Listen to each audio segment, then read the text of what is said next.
ಶ್ರೀ ಗುರುಭ್ಯೋ ನಮಃ. ನಮಸ್ತೆ ಶತಾವಧಾನಿಗಳೇ. ನನ್ನ ಹೆಸರು ಅನಿರುದ್ಧ ಅಂತ ಹೇಳಿ. ನನ್ನ ಪ್ರಶ್ನೆ ಇರುವಂಥದ್ದು ಸತ್ಯ, ಋತ ಮತ್ತು ಧರ್ಮ ಈ ಮೂರು ಪದಗಳ ಅರ್ಥಗಳ ಬಗ್ಗೆ ಮತ್ತು ವ್ಯತ್ಯಾಸ.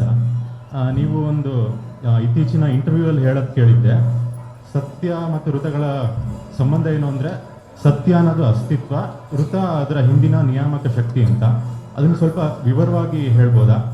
ಯಾಕಂದರೆ ಸಂಸ್ಕೃತ ಬರದೇ ಇರೋದ್ರಿಂದ ಸ್ವಲ್ಪ ಟ್ರಾನ್ಸ್ಲೇಷನ್ಸ್ ಮೇಲೆ ಡಿಪೆಂಡ್ ಆಗ್ಬೇಕು ನಾವು.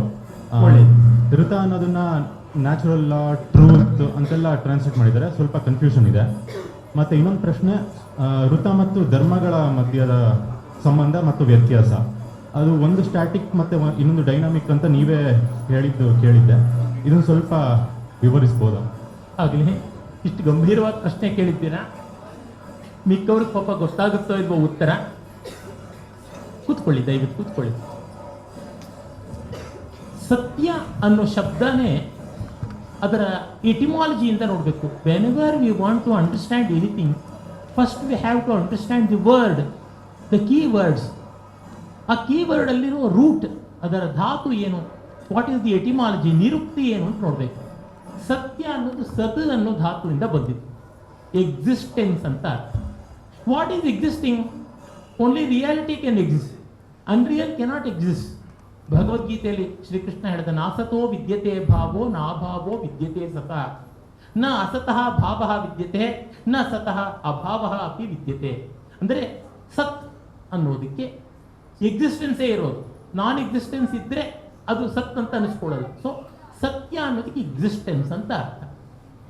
ಋತ ಅಂದರೆ ಏನು? ಋತ, ಋತು ಅನ್ನೋದನ್ನು ಹೇಳುವಾಗ ಬರ್ತಕ್ಕಂಥ ಋ ಅನ್ನೋದು, ರಾಕೆ ಕೊಂಬು ಕೊಟ್ಟು ರು ಅಲ್ಲ, ಋ ಅಂತ ಅರ್ಥ. ಋತು, ಋಷಿ, ಈ ತರಹ. ಋತ ಅಂತಂದ್ರೆ ಏನು? ಅದರ ರೂಟ್, ಅದರ ಧಾತು ನೋಡಿದ್ರೆ ಋ ಗತವು ಅಂತ ಧಾತು. ಗತವು ಅಂದ್ರೆ ಡೈನಮಿಸಮ್ ಅಂತ. The vibrant thing, the dynamic thing behind the existence. Generally ನಾವು ಎಕ್ಸಿಸ್ಟೆನ್ಸ್ ಅಂದ್ರೆ ಸ್ಟ್ಯಾಟಿಕ್ ಅಂತ ಅಂದ್ಕೋತೀವಿ. ನಿಜ, ಈಗ ಬೆಟ್ಟ ಸ್ಟ್ಯಾಟಿಕ್ ಆಗಿರುತ್ತೆ, ಭೂಮಿ ಸ್ಟ್ಯಾಟಿಕ್ ಆಗಿರುತ್ತೆ, ಮರ ಸ್ಟ್ಯಾಟಿಕ್ ಆಗಿರುತ್ತೆ ಎಲ್ಲ. ಆದರೆ the order behind that will be dynamic. ಈಗ ಫಾರ್ ಎಕ್ಸಾಂಪಲ್, ಇಲ್ಲಿ ಪ್ಲಾಸ್ಟಿಕ್ ಕಂಟೈನರ್ ಇದೆ. ಪ್ಲಾಸ್ಟಿಕ್ ಕಂಟೈನರ್ ನೋಡೋದಕ್ಕೆ ಹಿಂಗೆ ಹೊರಗಡೆ ಇಟ್ಟರೆ ಅದು ಜಡ, ಅದಕ್ಕೆ ಡೈನಮಿಸಮ್ ಇಲ್ಲ. ಆದರೆ ಅಟ್ ದಿ ಅಟಾಮಿಕ್ ಲೆವೆಲ್ ನೀವು ನೋಡಿದಾಗ lots of electrons will be revolving in their own orbits ಅಂತ ಗೊತ್ತಾಗುತ್ತೆ. At the subatomic level you have so much of dynamism. ಒಂದು ಮೆಟಲ್ ಪೀಸು ನೋಡಿದ್ರೆ ಕಬ್ಬಿಣ ಅದು ಹಾಗೆ ಬಿದ್ದಿರುತ್ತೆ.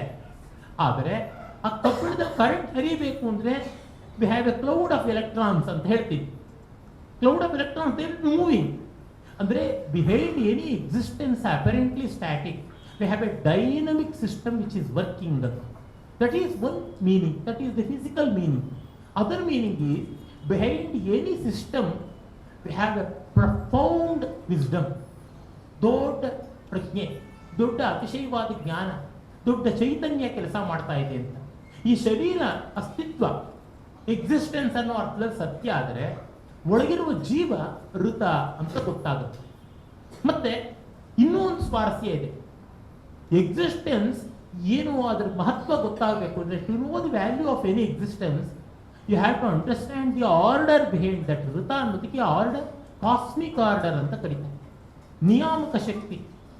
ವೇದದಲ್ಲಿಯೇ ಒಂದು ಮಂತ್ರ ಬರುತ್ತೆ, ಅಥರ್ವವೇದದಲ್ಲಿ, ಪೃಥ್ವಿ ಸೂಕ್ತದಲ್ಲಿ ಬರುತ್ತದೆ. One of the longest hymns in the whole Vedic literature. ರಥಮುಗ್ರಂ ಸತ್ಯಂ ಬೃಹತ್ ಅಂತ. ಸತ್ಯ ದೊಡ್ಡದಾದದ್ದು. Existence will be felt by our external sense organs. ಬಹಿರಿಂದ್ರಿಯಗಳಿಂದಲೇ ನಮಗೆ ಸತ್ಯ ಏನು ಅಂತ ಕಾಣಿಸುತ್ತೆ, ಅಸ್ತಿತ್ವ. ಆದರೆ ಋತ ಅನ್ನೋದು ಒಳಗಡೆ ಇದೆ. And to know is very serious business. If you wrongly take it, it will be very wild and it will be very tasking ಅಂತ ಗೊತ್ತಾಗುತ್ತೆ. ಹೀಗಾಗಿ ಉಗ್ರ ಅಂತಂದು, it may also turn out to be furious ಅಂತ. ಈಗ atom ಇದೆ ಅಂದರೆ, atom is divisible or whatsoever, ಅದರಿಂದ ಬರೋ ಎನರ್ಜಿ, ಅದರಿಂದ ಆಗುವ ಒಳ್ಳೆಯದು ಕೆಟ್ಟದ್ದು, all that thing is called ಋತ. ಹೀಗಾಗಿ ದ ಮೆಕ್ಯಾನಿಸಮ್ ಬಿಹೈಂಡ್ ಎಕ್ಸಿಸ್ಟೆನ್ಸ್ ಅಂತ ಗೊತ್ತಾಗುತ್ತೆ. ಸಾಮಾನ್ಯನಿಗೆ ಒಂದು ಟಿವಿನೋ ಒಂದು ಕಂಪ್ಯೂಟರ್ಸೋ ಯಾವುದನ್ನ ನೋಡಿದ್ರೆ ಎಕ್ಸಿಸ್ಟೆನ್ಸ್ ಅಂತ ಗೊತ್ತಾಗುತ್ತೆ. The mechanism behind that is ಋತ ಅಂತ, the order behind existence, the system behind existence ಅಂತ. ಮತ್ತೂ ಒಂದಿದೆ, ಇದು ನಾನು ಬಹಳ ಬಾರಿ ಕೊಡ್ತಾ ಇರ್ತಕ್ಕಂಥ ಉದಾಹರಣೆನೇ ಕೊಡ್ತೀನಿ. ನೀರಿನ bottle, how much it cost? How much it cost? What is the price of it or what is the value of it? Price ಅಂದ್ರೆ, ಕಾಸ್ಟ್ ಅಂದ್ರೆ ಹೇಳ್ತೀರಾ, market price. What is the value of it ಅಂದ್ರೆ it is circumstantial. When you are thrown into a desert, your life is this. When you are amidst a beautiful river like Tunga which flows next to Hariharpura, Sringeri and other places, ಆಗ ನೀರು ಒಂದು bottle ನೀರು ಬೇಕಾಗಿಲ್ಲ, whole river itself is existing ಅಂತ ಅಂತೀವಿ. ಹೀಗಾಗಿ value ಅಂದ್ರೆ it's A realisation ಅಂತ ಗೊತ್ತಾಗುತ್ತೆ. ಹಾಗಾಗಿ ಋತ ಇಸ್ ಎ ರಿಯಲೈಸೇಷನ್, ಸತ್ಯ ಇಸ್ ಎ ಕಾಂಪ್ರಹೆನ್ಷನ್ ಅಂತ ಇದೆ. Understanding existence is A comprehension, while realising the order behind existence is A greater Werner. ಅದನ್ನ ನಮ್ಮ ಫ್ರೆಂಡ್ ಕೇಳಿದ್ರಲ್ಲ, ವೈ ರಿಚುವಲ್ಸ್ ಅಂತ ಇಲ್ಲಿಂದ ಸಿಗುತ್ತೆ. ಬೆಳಗ್ಗೆ ಹೊತ್ತು ಊಟ ಮಾಡುವಾಗ ಸತ್ಯಂ ಕರ್ತೇನ ಪರಿಶಿಂಚಾಮಿ ಅಂತಂತೀವಿ.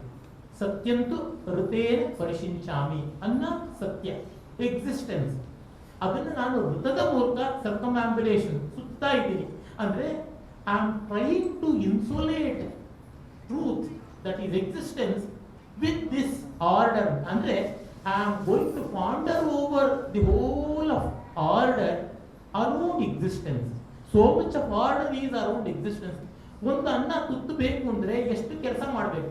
ಈಗ ಅದೇ ಇಲ್ಲಿರ್ತಕ್ಕಂಥದ್ದು ಹಾಫ್ ಲೀಟರ್ ವಾಟರ್, ಅರ್ಧ ಲೀಟರ್. ಆದರೆ ಇದನ್ನು ಜನರೇಟ್ ಮಾಡೋಕ್ಕೆ ಎಷ್ಟು ಮೋಡಗಳ ಕೆಲಸ ಮಾಡಿದೆ, ಎಷ್ಟು ಸೂರ್ಯನ ಕಿರಣ ಕೆಲಸ ಮಾಡಿದೆ, ಎಷ್ಟು ನದಿ ಕೆರೆ ಎಲ್ಲ ಕೆಲಸ ಮಾಡಿದೆ. The whole world has worked behind that to create that amount of water, and how the whole of mankind has worked for bringing us to our hands. Dams ಕೆಲಸ ಮಾಡಿದೆ, ರಿಸರ್ವಾಯರ್ ಕೆಲಸ ಮಾಡಿದೆ, ಕನ್ಸ್ಟ್ರಕ್ಷನ್ ಲೇಬರ್, ಅದರ engineers, piping, ಆ ಪೈಪನ್ನು install ಮಾಡ್ತಕ್ಕಂಥವ್ರು, ಮತ್ತೆ ಸ್ಟೋರಿಂಗು, ಮತ್ತೆ ಕಳಿಸೋದು, ಅದಕ್ಕೆ ಬಿಲ್ಲಿಂಗ್ ಮಾಡೋದು ಎಲ್ಲ ಕೂಡ ಇದೆ. ಅಂದ್ರೆ behind A drop of water how a world is working ಅಂತ ಗೊತ್ತಾದಾಗ we should not abuse water, we should not pollute water, we should not misuse water, we should not waste water ಅಂತ. These are the other values which we get to know. ಇದು ಋತಂತ್ವಾ ಸತ್ಯೇನ ಪರಿಶಿಂಚಾಮಿ ಅಂತ ರಾತ್ರಿಯಲ್ಲಿ ಮಾಡ್ಕೊತಾರೆ. Keeping ಋತ at the centre and ಸತ್ಯ all around. ಹೀಗೆ ಸತ್ಯ ಋತ ಆಲ್ಟರ್ನೇಟಿವ್ ಆಗಿ ತಿಳ್ಕೊಳ್ತಾ ಇದ್ದಾರೆ. We should know existence and we should know the order. Both are important. ಸತ್ಯ ಸ್ಥಿರ, ಋತ ಚರ. ನಾನು ಹೇಳ್ತಾನೆ ಇರ್ತೀನಿ, ಶ್ರೀರಾಮ ಶ್ರೀಕೃಷ್ಣ ಈ ಋತ ಸತ್ಯ ಇವುಗಳ ಸಂಕೇತ ಇದ್ದಂತೆ ಅಂತ. Rama stands for established values, mainly established values, while Krishna stands for dynamic values. ಈಗ ನೋಡಿ, ರಾಮ ಮಾಡಿದ್ದು ಆಲ್ಮೋಸ್ಟ್ ಎಲ್ಲ ತುಂಬಾ ಸರಿಯಾಗಿದೆ ಅಂತ ನಮಗೆ ಪ್ಲೇನ್ ಆಗಿ ಗೊತ್ತಾಗುತ್ತೆ. As a obedient son, a devoted student, a loving husband, a very compassionate brother, and a responsible king, and a faithful friend. All these things are with Rama. But Krishna is very peculiar, he is very tricky at times. ಹಾಗಾಗಿ ಆ dynamic form of ಸತ್ಯ ಏನಿದೆ ಅದನ್ನು ಋತ ಅಂತ ಕರೆದ್ರು. ಅದನ್ನು ಅರ್ಥ ಮಾಡ್ಕೊಳ್ಳೋದು ಕಷ್ಟ. ನಮಗೂ ಗೊತ್ತಾಗುತ್ತೆ. ಈಗ ನಿಮಗೆಲ್ಲ ನ್ಯೂಟನ್ಸ್ ವೀಲ್ ಅಂತ ಎಕ್ಸ್ಪೆರಿಮೆಂಟ್ ಎಲ್ಲ ಇದ್ದಿರಬೇಕು, ಸ್ಕೂಲಲ್ಲೇ ಇರಬೇಕಲ್ವಾ. ವಿತ್ ಕಲರ್ಸ್ ಅನ್ನೆಲ್ಲ ಹಾಕಿರ್ತಾರೆ. ಅದನ್ನ ಟರ್ನ್ ಮಾಡಿದ್ರೆ ultimately it will be seen as a white disc rotating. In dynamism we can't identify which colour it is, just white. Only in static condition you get to know that all the 7 colours are present. ಹಾಗೆ it is easier to know by static observation, but it is hard to go through the dynamic experience. ಅದನ್ನ ನಾವು ಅಭ್ಯಾಸ ಮಾಡಿ, ಅದೇ ತದ್ವಿಧಿ ಪ್ರಣಿಪಾತೇನ ಪರಿಪ್ರಶ್ನೇನ ಸೇವೆಯ ಅದನ್ನು ಮಾಡಬೇಕಾಗುತ್ತೆ. ಹೀಗೆ ಋತ ಮತ್ತು ಸತ್ಯಗಳಿಗೆ ಇರುವ ಸಂಬಂಧ. ನಾವು ಅದನ್ನು ರಾತ್ರಿ ಹೊತ್ತು ಋತಂತ್ವ ಸತ್ಯೇನ, ಬೆಳಗಂತೂ ಸತ್ಯಂ ಕರ್ತೇನ ಅಂತೀವಿ. ಋತ ಸತ್ಯ ಧರ್ಮ ಅಂತ 3 ಲೆವೆಲ್ಸ್. ನಮಗೆಲ್ಲ ವೇದಗಳಿಗಷ್ಟಕ್ಕೂ ಕಾಮೆಂಟ್ರಿ ಬರೆದವರು, ಭಾಷ್ಯ ಬರೆದವರು ಭಗವಾನ್ ಸಾಯಣಾಚಾರ್ಯರು, ವಿದ್ಯಾರಣ್ಯ ಸ್ವಾಮಿಗಳ ಪೂರ್ವಾಶ್ರಮದ ತಮ್ಮಂದಿರು. ನಿಮ್ಗೆ ಗೊತ್ತಿರಬೇಕು ವಿದ್ಯಾರಣ್ಯ ಸ್ವಾಮಿಗಳು ಯಾರು.